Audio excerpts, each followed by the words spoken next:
So, yeah, what inspired you to make a film like that? We were making another film, or trying to make another film at the time, which was a very stupid, a very stupid sort of Godzilla film, which was it was just getting boring, and we were spending ages on trying to figure out how we were going to do it, and we were all really depressed. And I was talking to Carl. Carl's the guy that came out of me at the end. And he has these weird dreams because he's just Carl. So he said, "Oh, I had this idea about somebody coming out of somebody. It was like a guy coming out of his stomach or something like that." And that's how we had that idea. And then I wrote the script, and I just thought, how can I get that to happen? So I don't know if it's not really, it didn't really turn out quite how it was supposed to, and I think it doesn't really make any sense. But the original idea is that the cake is, there's like a fertility rite being performed on the cake at the beginning, and then the guy eats it because he's stupid. So he has this terrible experience. He doesn't like leeks. He doesn't like leeks or nails. And yeah, so the idea is that his stupidity leads him to this crazy, wild sort of trip through suburban witchcraft to a sticky end. And how long did it take you to film this? 2 days. 2 days? I think we probably shot it in 2 or 3 days, but to actually construct from beginning to end took probably 5 months. But actual work would be like a week. But it just took a lot of, because we're just very slow. Yeah, I think we all work. Yeah, we all work shift work, so it's not so much a lot of just talking about things and not really doing things is the thing. But we also didn't have a plan how it should look like, really. So if you have more than one person editing something, it will take ages, because it's all about split seconds. So people just start hating each other. Then you have a Red Bull and you get hyper. Andre has a terrible habit of when he's got an idea to tap you like this. Like, hey, mister. I also think this weird accent. match the time. Okay, thanks. Yeah, and we just wanted to make a film just to try to see if we can do it. Like, it wasn't really like to show something. It was more like to see if it will look okay if it comes up. It's one of my favourite films, so don't worry. Thanks. Will there be any more films like this coming out soon? Well, we just did a whole bunch. I don't know what you mean by like this, but Well, things coming out of things. coming out of things. Like producing.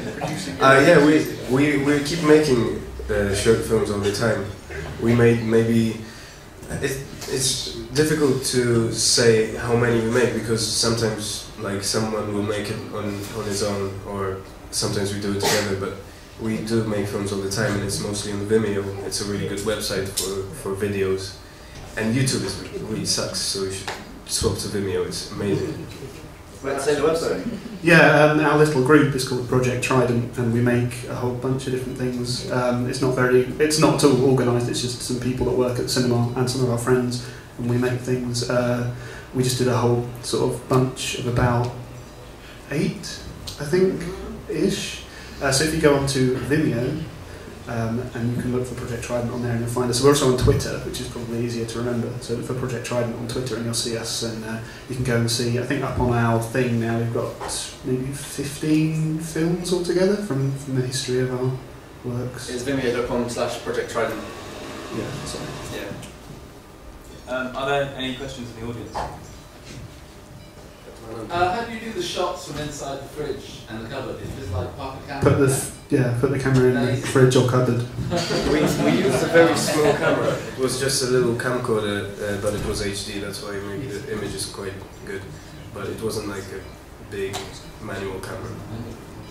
Just after we finished it, I read this thing on the Shane Meadows website, actually, because we know Ridian, and he's involved in that. And there was a big list of like 100 things that make really bad student films, and that film contained about 80% of those. Putting the camera in the fridge was top. So don't ever do that. What is the, you know, the goopy stuff that's all over Carl at the end and comes out of his mouth? What is it? What's it made from? Carl probably knows that, doesn't It's my saliva. Is it?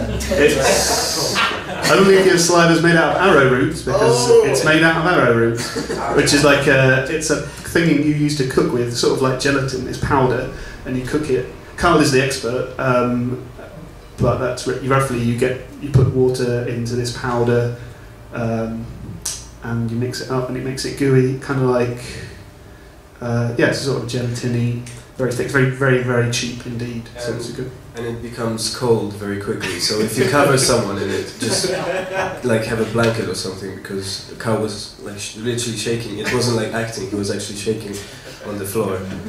Yeah. We missed the end bit, but Christian wrote out an apology to his housemates because we filmed most of that stuff at like 2 in the morning in his house. And you were making all those noises. Yes. Very patient housemates. Yeah, it's very convenient to live in a house with people that are very he live with him, so that's one guy that's always on my side. But so yeah, we've sometimes come to people can be disagreeable, but it doesn't really last that long. And if you make one film a year, then they'll probably forgive you. It's just handy that we procrastinate and don't really do anything. Should we keep going? Any more questions? Or how many times did you have to shoot the scene where George has his beer? Because he's a little sip, and then by the time he gets home, he can hardly stand up and can't get his key in. Well, we didn't show the whole thing. If we'd have filmed a whole night of me getting drunk, it would have been very entertaining for me, but I don't think it would have fit into the 20-minute time limit for this event. You were Tommy.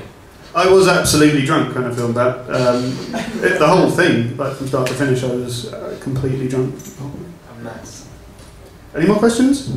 Yeah, how's your tummy? In one piece. That was trick photography. I was wondering. Takes a bit more thinking, but it's better in the long run. How did you get the sort of effect of the guy like tearing his way through the membrane or whatever else? That's another thing we didn't really plan, right?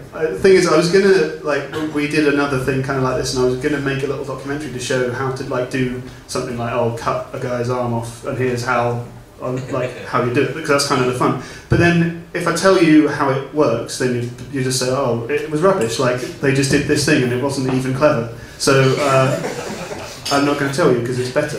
It's like a magic trick. If you know how it's done, it sucks. But I will tell you that it did not cost anything. It was it's just the thought. Like you had to figure it out, but it was extremely cheap. It cost nothing, apart from the arrowroot and some food colouring. And golden syrup. And golden syrup. Gooey items.